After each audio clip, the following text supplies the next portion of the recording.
Hey, everybody, just wanted to show you today how you calculate a blended rate. And what I mean by that is you've got your mortgage rate potentially, got maybe some credit cards or a home equity line or car payments, things like that.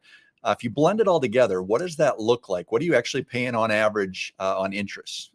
Mortgage might be a low rate, some of that other stuff might be higher. But it's good to know what you're paying as a blended rate, twofold. One, if you're ever looking at a refinance, if rates would come back down, you'd want to know what you're paying on average right now across the board. And then secondly, if you're looking at buying a home, maybe you've had the thought of were pretty low when I last refinanced, and now I don't want to look at a different place because interest rates I've heard are a little bit higher. So it's good to know what your blended rate is, and I've got a calculator for that. I want to show you just a hypothetical scenario.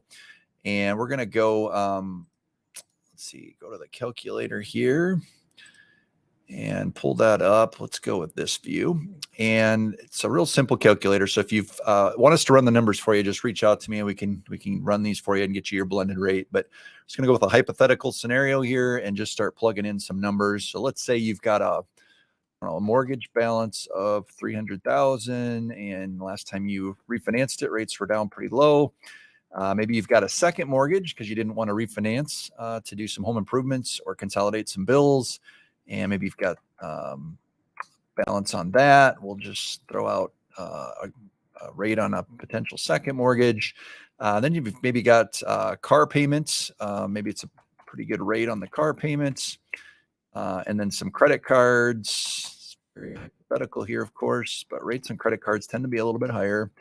And then maybe you've got a personal loan for who knows what. And we'll call that pretty good rates, 7% on that. So obviously not quoting you APRs or quoting you anything on a new loan, but want to show you how to calculate your own blended rate just so you've got the ability to do so. So when I click the button there, it's going to bring up your blended rate. And you've got $433,000 in this scenario in outstanding debts, and a blended rate of about 5.5% when you average it all together. So reason I wanted to show you this is this scenario here, you might be thinking, I've got a pretty good rate on my mortgage. I just want to stay put and keep making payments and not look at a different home or refinance because I've got a pretty good rate on my first mortgage, which is in this scenario very true. But you've got other debts that are bringing your average rate or your blended rate up quite a bit. So in this scenario, 3.75 and 5.5.